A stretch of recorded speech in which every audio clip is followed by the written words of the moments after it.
पुस्तक बदलण्यासाठी वाचनालयात जाण्यासाठी प्रिया घराच्या बाहेर पडली आणि काही अंतरावरूनच तिला मोटरसायकलवरून राजा येताना दिसला. तिचा चेहरा एकदम खुलला. राजा जसा थोडा जवळ येऊ लागला तसं त्याच्या मागे बसलेली सोनाली प्रियाला दिसली आणि प्रियाचा एक चेहरा एकदम पडला. तिच्या अगदी जवळ येऊन राजाने मोटरसायकल थांबवली.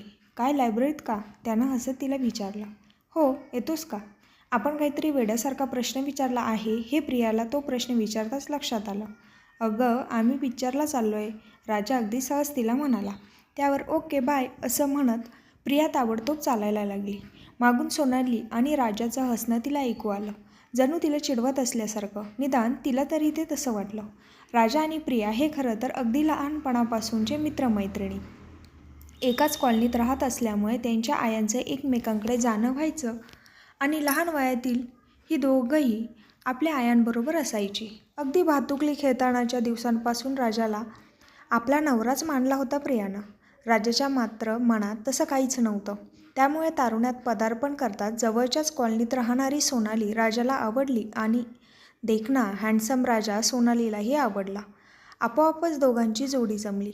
ही जमलेली जोडी तोडून राजाची आपल्याबरोबर जोडी जमवणं हे आपल्या बापालाही जमणार नाही याची प्रियाला जाणीव होती. कारण राजा जेवढा हँडसम होता इतकीच सोनालीही थोडीच तोड होती. अगदी चित्रपटातील नायिकाच. सौंदर्यात अगदी लाखात एक असलेल्या सोनालीला 100 किंवा हजारात एक असलेली प्रिया स्पर्धा करू शकणारच नव्हती. इकडे प्रियाच्या आईबाबांचं तिच्यासाठी स्थळ बघणं चालू होतं आणि राजाच्या बाबतीत आपलं मिशन इम्पॉसिबल आहे याची जाणीव असल्यामुळे प्रियानंही यावर संशोधनास विरोध केला नव्हता. असंच एके दिवशी देशपांडे गुरुजी काही स्थळांची यादी घेऊन प्रियाच्या घरी आले होते. आपल्या बॅगेतून त्यांनी काही मुलांचे फोटो बाहेर काढले. त्यातील प्रियाच्या आणि तिच्या घराच्या दृष्टीने योग्य स्थळांचा विचार करून ते त्यातील काही फोटो बाजूला ठेवत होते तर काही फोटो प्रियाच्या वडिलांसमोर ठेवत होते. स्वाभाविक मानवी वृत्तीनुसार प्रियाच्या वडिलांचं लक्ष वारंवार त्या बाजूला ठेवलेल्या फोटोकडेच जात होतं. त्यातील एका मुलानं त्यांचं लक्ष चांगलंच वेधून घेतलं. त्यांनी गुरुजींना त्या मुलाबद्दल चौकशी केली. "खरं तर तुमची नजर अगदी पारखी आहे. हा मुलगा खरंच खूप चांगला आहे. देवांश रानडे याचं नाव. पण सॉरी, प्रियासाठी इथं काम होईल असं वाटत नाही." गुरुजी प्रियाच्या वडिलांना म्हणाले. "का बरं?" वडिलांनी विचारलं. "अहो, फारच मोठी फॅमिली आहे. कुटुंबाचा फार मोठा व्यवसाय आहे. मुलगा तोच व्यवसाय पाहत आहे. अक्षरशः गडगंज संपत्ती आहे." "ओ, म्हणजे त्यांना पण तितकेच तोलामोलाचे लोक लागणार?" वडील म्हणाले. "तसं नाही, मंडळी खूपच चांगली आहेत.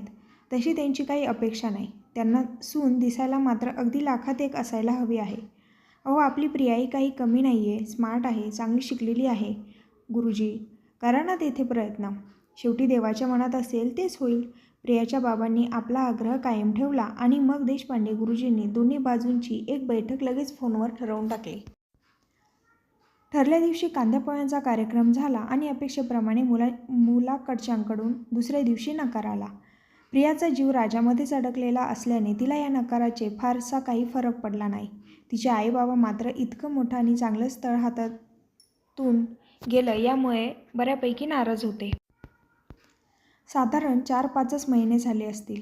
राजाप्रधानची पत्नी म्हणून, प्रधानांच्या घराची लाडकी सून म्हणून प्रियानं प्रधानांच्या घरात प्रवेश केला. लग्नाच्या दिवसभराच्या दगदगीने दमून राजा आणि प्रिया रात्री आपल्या खोलीत आले. बिछाण्यावर बसून प्रियाचा हात आपल्या हातात घेऊन राजा तिला म्हणाला. "प्रिया, खूप खूप थँक्स. सोनालीचं आणि माझं खरं तर एकमेकांवर किती प्रेम होतं. पण तिनं अचानक दगा दिला आणि मी मानसिकदृष्ट्या अगदी कोलमडूनच गेलो होतो. आईबाबांना काय करावं कळत नव्हतं. त्यावेळी तू धावून आलीस. माझा हात धरलास. माझ्याशी लग्न करण्यास तयार झालीस आणि त्यामुळेच मी सावरू शकलो. नाहीतर त्या वेळच्या त्या मनस्थितीत मी अगदी आत्महत्याही करून मोकळा झालो असतो.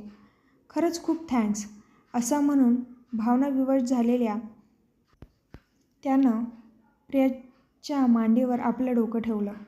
तो इतका दमला होता की काही क्षणात तो तसाच झोपीही गेला.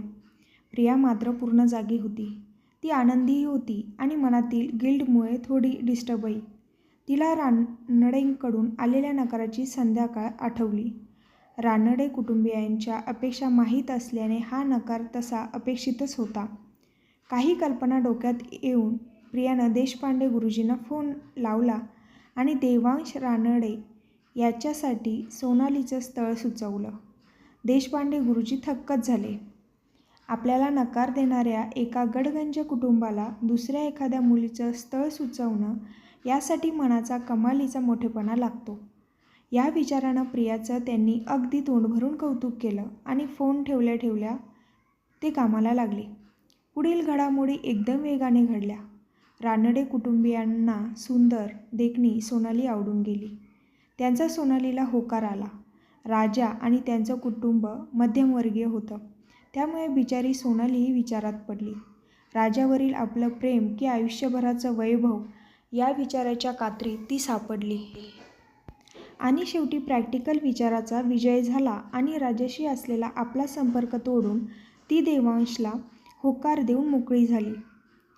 दोन्हीकडच्या मंडळींना लग्न पार पाडण्याची घाई असल्याने आणि थांबण्याचे काहीच कारण नसल्याने लग्न सोहळाही काही दिवसातच संपन्न झाला. साध्या सरळ सज्जन राजाने कसलाही विरोध केला नाही. तो स्वतः मात्र निराशेच्या गर्तेत सापडला. अर्थातच प्रिया त्याच्या मदतीला धावून गेली आणि तिच्या सोबतीने तोही लवकर स्वतःला सावरू शकला. प्रियाशी काही दिवसात लग्न करून तोही मोकळा झाला. आपल्या मांडीवर झोपलेल्या राजाच्या डोक्यावरून हात फिरवत प्रिया हे सर्व आठवत होती. रानडे कुटुंबियांसाठी सोनालीचं स्थळ प्रियाने सुचवलं आहे हे कुणालाही सांगणार नाही असं वचन तिनं देशपांडे गुरुजींकडून घेतलं होतं. हाही त्यांना तिच्या मनाचा मोठेपणा वाटला होता. आता हे वचन ते कधी मोडू नयेत इतकीच प्रार्थना प्रिया करत होती.